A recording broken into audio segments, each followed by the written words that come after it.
শরীয়তপুর জেলা শহরের নিরাপত্তায় নজরদারি বাড়াতে যুক্ত হল কৃত্রিম বুদ্ধিমত্তা বা এআই প্রযুক্তি। শহরের নাগরিকদের নিরাপত্তা নিশ্চিত করতে ১৪ কিলোমিটার এলাকা সিসি ক্যামেরার আওতায় এনেছে জেলা প্রশাসন। অত্যাধুনিক ক্যামেরার সঙ্গে যুক্ত করা হয়েছে এআই প্রযুক্তি, যার মাধ্যমে অপরাধ ঘটলে মুহূর্তেই শনাক্ত করা যাবে অপরাধীকে। যারা সন্ত্রাসী বা অপকর্ম করতো এরা ভীত সন্ত্রস্ত থাকবে সব সময়। শহরের প্রবেশপথ, হাসপাতাল, স্কুল, কলেজ, বাজার সহ গুরুত্বপূর্ণ পয়েন্টগুলো থাকবে সিসিটিভির আওতায়।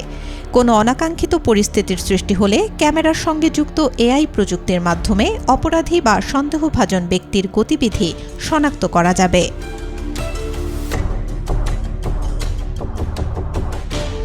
অগ্নিকাণ্ড, বিস্ফোরণ বা অস্বাভাবিক শব্দ হলে তাৎক্ষণিক ও স্বয়ংক্রিয়ভাবে কন্ট্রোল রুমে সিগন্যাল পাঠাবে এআই। এমনকি ট্রাফিক আইন অমান্য করলে গাড়ির নম্বর শনাক্ত করা সম্ভব এই প্রযুক্তিতে। দেয়া হবে ডিজিটাল মামলা।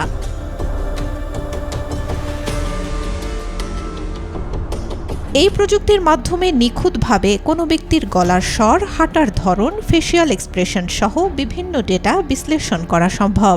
বিশেষ করে কিশোরগঞ্জ এবং মাদকাসক্তদের বিরুদ্ধে নজরদারি করা সম্ভব হবে।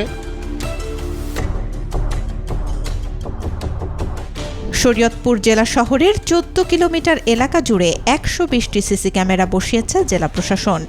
সিসি ক্যামেরা পর্যবেক্ষণের জন্য কেন্দ্রীয় কন্ট্রোল রুম বসানো হয়েছে জেলা প্রশাসকের কার্যালয়ে। জেলা প্রশাসনের পাশাপাশি জেলা পুলিশও নিয়ন্ত্রণ করবে এই ডিজিটাল নিরাপত্তা ব্যবস্থা। জেলা প্রশাসক জানান, সব ফুটেজ রেকর্ড থাকবে। এর লিঙ্ক পুলিশকে দেয়া হবে এবং জেলা প্রশাসনের নিজস্ব সার্ভারেও সংরক্ষণ করা হবে।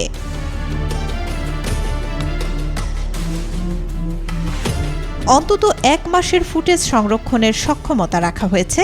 ভবিষ্যতে ধাপে ধাপে এই কভারেজ আরও বিস্তৃত করার পরিকল্পনা রয়েছে বলে জানান তিনি। Desk report, B news 24।